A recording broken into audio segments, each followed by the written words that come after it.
এপ্রিলের প্রথমার্ধে নির্বাচনের সম্ভাব্য যে তারিখ দেওয়া হয়েছে তা মাথায় রেখে নির্বাচন কমিশন যথাসময়ে রোডম্যাপ দেবে বলে জানিয়েছেন আসিফ মাহমুদ সজীব ভুঁইয়া। সোমবার সকালে কুমিল্লার মুরাদনগর উপজেলায় ঈদ শুভেচ্ছা বিনিময় শেষে সাংবাদিকদের প্রশ্নের জবাবে একথা বলেন তিনি। এপ্রিল মাসের প্রথমার্ধে এবং এই ডেটকে মাথায় রেখে নির্বাচন কমিশন একটা রোডম্যাপ যথাসময়ে দেবে।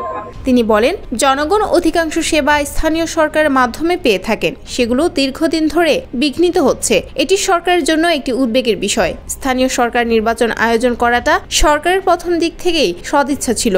এটি স্থানীয় সরকারের অনেকগুলি স্তর রয়েছে, কতগুলো তারা করতে পারে সেটা দেখবে এবং সরকারের সিদ্ধান্ত অনুযায়ী নির্বাচন কমিশনকে নির্বাচন আয়োজনের জন্য বলা হবে। জনকল্যাণমূলক কাজ করার চেষ্টা করছি, কিন্তু যে দৈনন্দিন সেবাগুলো দেওয়ার কথা সেগুলো দিতে পারছি না।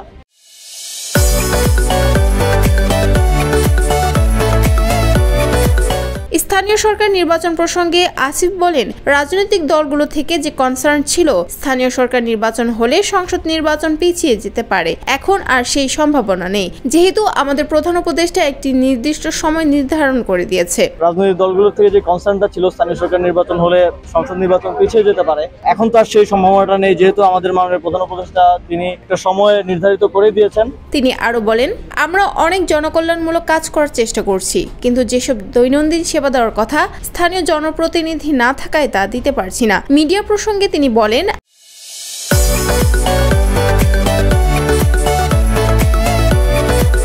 আমাদের মুক্তিযোদ্ধা অধ্যাদেশ নিয়ে গুজব ছড়ানো হয়েছে। এটা মেইন স্ট্রিম মিডিয়া থেকেও হয়েছে। এটা সবচেয়ে দুঃখজনক। সোশ্যাল মিডিয়া একটা গুজব ছড়াতেই পারে, কিন্তু সেটা যখন মেইন স্ট্রিম মিডিয়া হয়ে যায়, এটা আসলে জাতিগতভাবে আমরা পিছিয়ে পড়ি। পরবর্তীতে সেটা ফ্যাক্ট চেকের মাধ্যমে জানতে হয় কতটুকু সত্য। মিডিয়ার পক্ষ থেকে যেমন আপনারা দেখবেন যে আমাদের যেই মুক্তিযোদ্ধা অধ্যাদেশটা হলো, সেটা নিয়েও কিন্তু এক ধরনের গুজব চলে এবং এটা মেইন স্ট্রিম মিডিয়া থেকে হয়েছে, যেটা সবচেয়ে দুঃখজনক। কারণ আমরা সোশ্যাল মিডিয়া একটা গুজব ছড়াতেই পারে, কিন্তু সেটা যখন মেইন স্ট্রিম মিডিয়ায় যায়, এটা আসলে আমাদের জাতিগতভাবে আমাদের জন্য আমরা পিছিয়ে আছি এবং পরবর্তীতে ফ্যাক্ট চেকের মাধ্যমে সেটা জানতে হয় যে কতটুকু